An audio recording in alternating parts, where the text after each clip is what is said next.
आज अयोध्या में विनय शंकर पंकज जी हैं। ये वो वरिष्ठ पत्रकार हैं जब राम जन्मभूमि का संघर्ष का समय था, संघर्ष के साथी थे।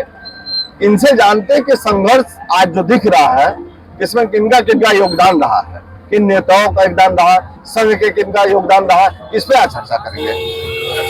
सर, आपका हमारे चैनल पर बहुत स्वागत है और हमें बताएं कि जो आज दिख रही है अयोध्या, इसकी नींव रखने वाले को राम जन्म आंदोलन से पहले जो जब 1949 में रामलला प्रकट हुए थे, जो बाल स्वरूप है, उसमें ताला बंद हो गया और 86 में 1 फरवरी 1986 को कांग्रेस सरकार में वीर बहादुर सिंह चीफ मिनिस्टर थे, तब ये ताला खुला गया। कहा जाता कि राजीव गांधी की निर्देश पर और नेहरू ने ताला खुलाया। 1 फरवरी को 4 बजे KM पांडे सिविल जज का निर्णय होता है और 5:30 बजे अचानक ताला बंद खोल दिया जाता है। मीडिया को या किसी को उस टाइम जानकारी नहीं है। 2-3 दिन बाद हम जागरण में थे तो मुझे निर्देश हुआ, मैं आया था। तब साधन भी नहीं चलते थे, बस से अयोध्या आना पड़ता था और रिपोर्टिंग करके भी रोड पे जाकर लिखना पड़ता था। तो इस तरह से हुआ। 88 में संघर्ष का काल तब हुआ जब विश्व हिंदू परिषद ने आंदोलन को तेज किया। उसमें अशोक सिंघल, विनय कटियार और भाजपा ने भी अपने को जोड़ लिया। और 88-89 में और उस आंदोलन को तेज धार देने में मैं कहूँगा कि मुलायम सिंह का भी एक तरह से विपक्षी के रोल में बड़ी भूमिका थी। मुलायम सिंह यदि गोली नहीं चलवाते कारसेवकों को तो ये आंदोलन इतना उग्र नहीं लेता। और 88-89 की हालत की भीड़ थी कि गोली चलने के बाद लोगों में आक्रोश गुस्सा पूरे देश में पैदा हुआ था, जिसका परिणाम हुआ कि 92 में यह ढांचा गिर गया। उसमें कल्याण सिंह ने अपना सरकार को बलि दे दी। लेकिन उस ढांचा के टूटने के बाद भी प्रधानमंत्री नरसिम्हा राव की भूमिका को भी निगलेक्ट नहीं किया जा सकता। प्रधानमंत्री नरसिम्हा राव अगर नहीं चाहते तो ढांचा नहीं गिरता। इस पे एक सही नहीं, ढांचा नहीं गिरता, ढांचा तो गिरता, लेकिन शायद वो मूर्ति पुनः स्थापित नहीं हो पाती। इतना समय दे दिया नरसिम्हा राव सरकार ने।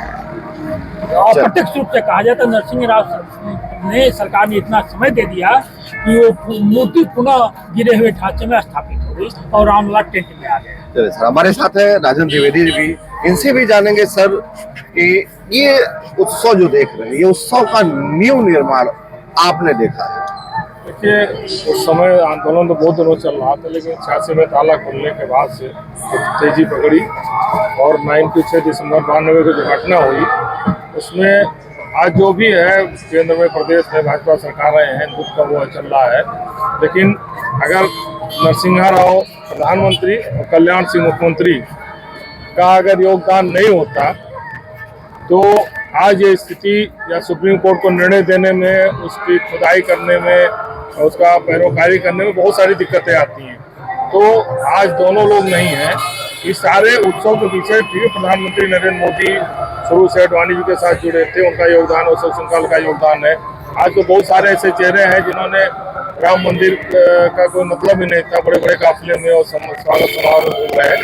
लेकिन असली हकदार अशोक सिंघल संघर्ष से निकले थे, उन्होंने अपना संघर्ष करके आगे बढ़ाया। बहुत सारे लोग हैं, परमहंस दास जो है, महान परमहंस जो है, बहुत सारे एक से एक हैं जो इस दुनिया में आज नहीं है, उनका बहुत बड़ा योगदान है। लेकिन मोदी और योगी का भी इसमें योगदान है। निश्चित रूप से अगर उत्तर प्रदेश में योगी, इसमें गोरखपुर का जो दास समुदाय पीठ है जिसमें आज योगी आदित्यनाथ आते हैं, उनके गुरु जो रहे हैं उनका भी योगदान रहा। उनका संकल्प था कि राम मंदिर निर्माण हो। आज वो नहीं है, लेकिन उनके विषय में क्या कहेंगे? निश्चित रूप से महंत अमरनाथ से उनका संघर्ष था और शुरुआती दौर में काफी उन्होंने राम मंदिर के लिए किया। और यह संयोग ही कहें या अच्छी बात कहें कि भाई उनके उत्तराधिकारी योगी आदित्यनाथ उनकी परिकल्पना को आज पूरा कर रहे हैं। और निश्चित रूप से मानिए, चाहे जो भी आज इतना बड़ा फंक्शन हो रहा है, इतनी तैयारी हो रही है, अगर योगी आदित्यनाथ मुख्यमंत्री नहीं होते तो निश्चित रूप से इतने जल्दी में इतनी भव्य तैयारी नहीं हो सकती, क्योंकि वो संत हैं,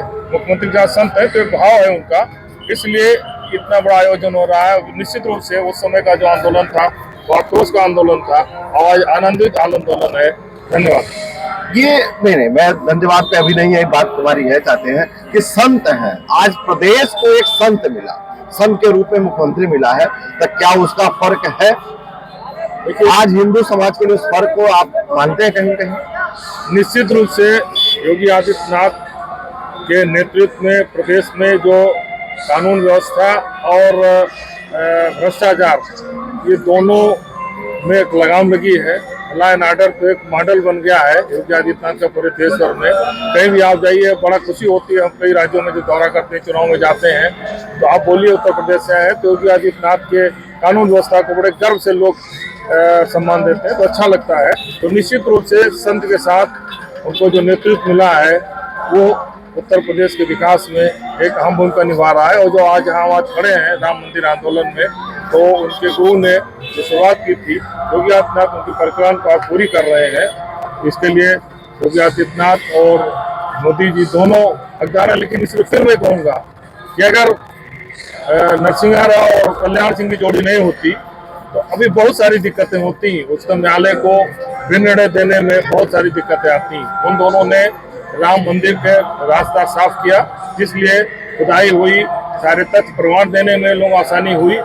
यह शुभ दिन उस समय आक्रोश का आज आनंद में बदलने का मौका देखने का मिला है। हमारे साथ दो वरिष्ठ लखनऊ के जर्नलिस्ट राजन द्विवेदी और विनय सिंह हैं। इन्होंने कहा कि न्यू रखी कल्याण सिंह ने, तो ये न्यू जो था, और दूसरा योगी आदित्यनाथ को कहे कि उत्तराधिकारी जो हो